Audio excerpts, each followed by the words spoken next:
Hi, everybody. I don't know if anyone's awake right now. I know it's a little late, but if you're awake and you're around and want to join, I really wanted to share a very quick idea as it relates to the holiday of Sukkot, which we're experiencing right now.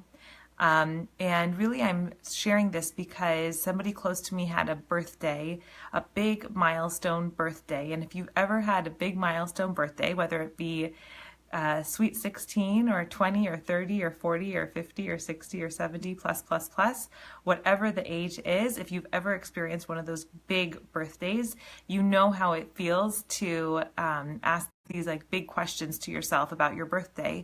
Where am I? Where was I thinking I was going to be at this point in my life? And where am I actually? How far have I come? And have I exceeded my expectations? Am I disappointed in any way?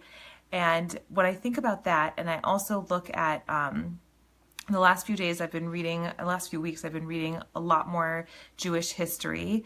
And the more you study Jewish history, and I'm not such a historian, but the more you study it, the more incredible you find the revelations, because all history repeats itself, but Jewish history is just something extraordinary, and I mean that literally. It's just so out of the ordinary with the repetition and the patterns that we see over and over again of the relationship between the Jewish people and the world and vice versa, the Jewish people and God, the Jewish people and Torah, the Jewish people between ourselves, and learning about different leaders, some who pushed the envelope and created these beautiful revolutions, and some who pushed the envelope too far and created tremendous deterioration. All these different colors that create our history as Jewish people. It's just unbelievable. And when I look at that pattern and I see the design, I think about my own personal self and the design inside of me, and it goes for all of us individuals.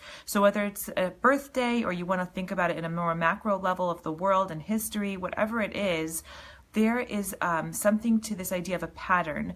You know, you don't make 100 different mess ups. You have one mess up 100 different times, because the way that you mess up, the opportunities are going to show you over and over and over again that you're going to keep messing up there until you get better at it. And there's no way around it. And same thing with relationships. You're going to see the same patterns over and over and over again. You're going to get disappointed by the same things. Your expectations are going to be the same thing. Albert Einstein said the definition of insanity is repeating the same thing over and over again and expecting different results. And that is so often the tragedy that can become our lives if we're not careful. And holidays like these are a time when we can gather tremendous inspiration, but it's really hard to utilize because you're still doing the same ritual every single year. So you still have to put in your effort and your new intention, which is really, really difficult to do year after year, and to look at your life and say, how can I break free from this pattern? Because really we've been in the same pattern globally and individually for such a very long time. So one thing that I notice is sometimes if someone comes up to me and asks me, you know, for a little bit of inspiration or something, I get really excited, because not in addition to the fact that it's nice when someone asks, it's also important for someone to ask, because it forces me to be able to get inspired myself. There's no way you can inspire somebody else unless you get inspired yourself. So it forces me out of my comfort zone, and the person who wins the most is, without a doubt, it's me.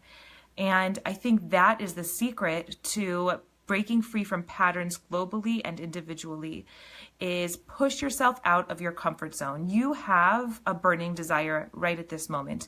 I don't know what it is. Maybe you haven't figured out what it is, but maybe you have. So if you have, go after it. It's not going to go away. There's a little voice inside of you that wants to do it and is too afraid. And if you break free from that, then you're going to break free from a pattern. And if you don't yet know what your burning desire is, then find out what your burning desire is. We are here today, every single one of us.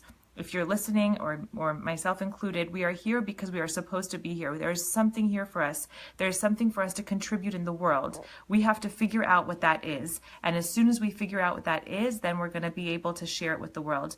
But how are we going to do it if we can't even break free from our regular patterns? If we're going to get into the same problems relationship-wise, we're going to get into the same low points and depressions and lack of spirituality and whatever it is that we struggle with. We have to break free from the pattern, and we can start with our inner voice because it is put there for a reason.